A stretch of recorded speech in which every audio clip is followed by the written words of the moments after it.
Newcastle United's 29-year-old Paraguayan winger Miguel Almiron has been in the centre of today's transfer news because yesterday Newcastle United and Al-Shabaab, of course the team linked to Miguel Almiron, had reached a verbal agreement for Miggy to join the Saudi Pro League side, but today news has come out that Miguel Almiron is happy at Newcastle United, him and his family are both settled and he doesn't want to leave whatsoever. Now of course this can make us expect to not have any more signings come in this position that we are now. We really do need to sell. We've got more news on the Kieran Trippier situation and very positive news that Newcastle United have signed one of Manchester City's top talents, 18-year-old. I'm not going to say more than he's played 8 games this season, 8 goals and 4 assists. Not too shabby, is it? Without further ado, let's get into all of the news in detail from today. Right then lads and lasses, how we're doing and welcome back to the channel. I hope you're all having a fantastic day. Pretty good news today, especially on the youth recruitment sort of side, which I'm very happy to bring you. And without further ado, let's get into it. Like the video if you do enjoy the video and subscribe if you are new around here for daily news and of course other Newcastle United content. Now, this is given to us by David Ornstein, one of the most reliable in the business.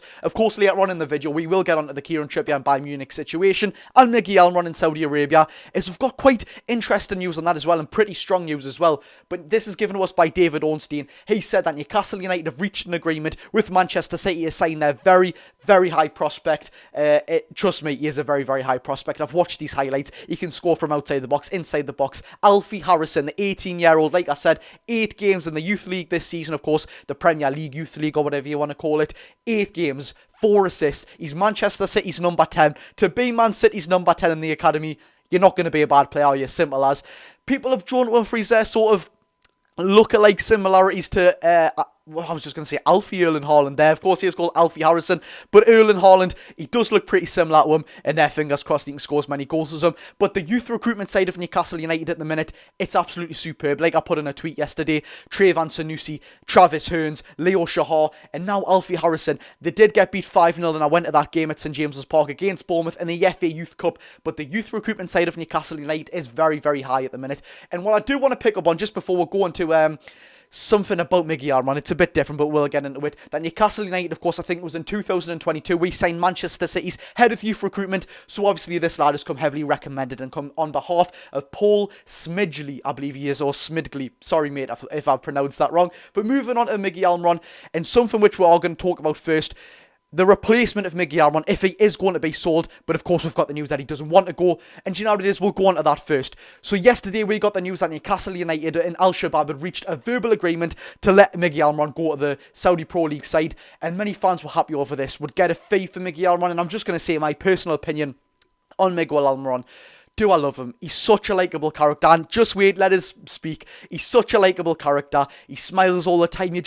I said it, he's just like your younger brother. You want to just shout at him all the time. You get so frustrated with him, but at the end of the day, you just love him. But the thing is, if we're looking at it real, football is a very harsh sport, and we do need to upgrade. I know we love him. I know we're so sentimental Newcastle fans. We've always been sentimental with our players. We love them. We back them so much. But Miggy Almiron, we do need to upgrade for many, many reasons. When you need to play in the top competitions, what Newcastle United are aspiring to play in, like the Champions League or the Premier League in itself, you have to have a player who, when he's on the right wing, can at least use his right foot. The annoyance and the frustratingness of cutting, you know he's going to cut back every single time because he can't cross on his right foot.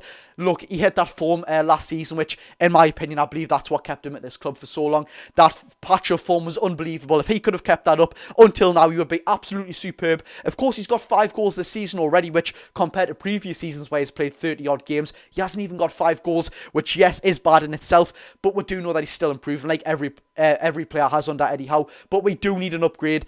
I think he's getting a bit inconsistent because he's getting so caught out by players. That little right-hand side spell with Sean Longstaff, Kieran Trippier, Miggy Almiron, and Bruno, the little chip over, that definitely got found out, but he is getting found out a bit, and just, you need to be able to use both your feet. It's simple as. In Newcastle United, like I was going to say, when we're talking about replacements, although as we do know he wants to stay now, given to us by Lee Ryder and the Chronicle, that Miggy is happy staying at Newcastle United, his family's settled, and he just likes being at Newcastle. I mean, can you blame him, really? Does he want to go at the Saudi Pro League where many players there are falling out of favour of the Saudi Pro League? Yes, that's right. I think it was Laporte, ex-Saudi Pro League, ex-Manchester City defender, and Jordan Henderson, as we all know, left Al Ettifaq after, what was it, 3 months or something like that? I can't exactly remember, but I don't believe he's even took a single penny from there. He hated it that much and he's went to Ajax. So the players aren't liking the sort of no people in the crowds. They aren't liking the sort of less competitiveness of the Saudi Pro League. They're saying it doesn't feel like proper football, which compared to the Premier League, it isn't really, with all due respect. But Miggy Almiron is set to stay at Newcastle United, and in this article given to us by the Chronicle, there's one thing which I do like this from Miggy, and it is quite heartwarming actually. He says he'd swap all of his personal accolades to win Newcastle United their first trophy since the big drought, of course.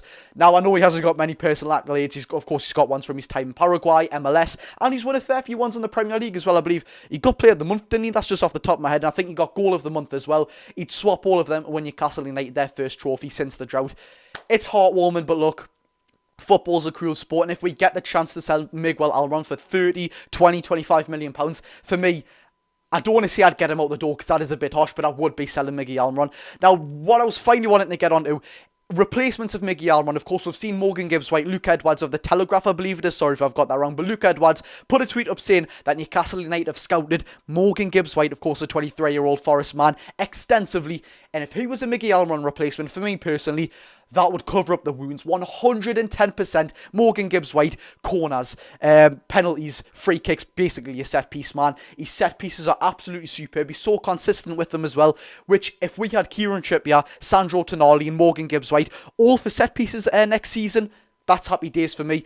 And I would put Morgan Gibbs-White and Sandro Tonali ahead of set pieces being free kicks and corners, ahead of Kieran Trippier next season, because he just hasn't been in it, in my personal opinion, for the set pieces this season. But Morgan Gibbs-White, long shots, like I said, set pieces, he genuinely is your man. And of course he had that famous partnership with Anthony Gordon at the under-21 Euros, where they did win it. Anthony Gordon got the best player. Now, what I finally wanted to get onto, of course Morgan Gibbs-White would be a fantastic replacement, and some people might say, well, he's a 10 for Nottingham Forest. He's not a right wing, Miggy is a right wing, and why would we want to get sell Miggy right now when we've only got basically Miguel Almiron and Jacob Murphy, who are set right wingers? Well, of course, Morgan Gibbs-White naturally is a 10, but he can play as a 10. We've seen him play as a striker sometimes, very briefly. It's definitely not his main position, but a left wing as well, and a right wing he can play. And he's played 5 times there this season. So I know some people are going to be like, well, it's not his main position. He's a right-footed right winger. Normally players like being on the left foot so they can cut in. He can use both feet, which is definitely a plus. But what I wanted to get onto, this is an exclusive given by David Ornstein. Nottingham Forest are in talks with Borussia Dortmund over Gio Reyna, who of course is a number 10. Are Nottingham Forest there sort of wanting to see a number 10 go out the window to bring a number 10 in? Of course, Gio Reyna is a number 10 from Borussia Dortmund. And some people will say, well, it's rubbish, we're not going to get Morgan Gibbs-White there. He cost Nottingham Forest £40 million. Well, as we do know, Nottingham Forest are in a bad position with financial fair play. They're in a bad financial position. Maybe that's something we can sort of pounce on. I don't know, maybe they might owe us some money from the John Joe Shelby deal or the Chris Wood deal. I mean, there were pretty big deals for the sort of player that they did get. Actually, Chris Wood's banging the goals in at the minute. We've got to be pretty fair to him, but maybe we can cut something short there, and I'm pretty sure I've seen something, not concrete, but they are interested in Matthew Target as well. Maybe get some of that Chris Wood money back, maybe Shelby and Matthew Target.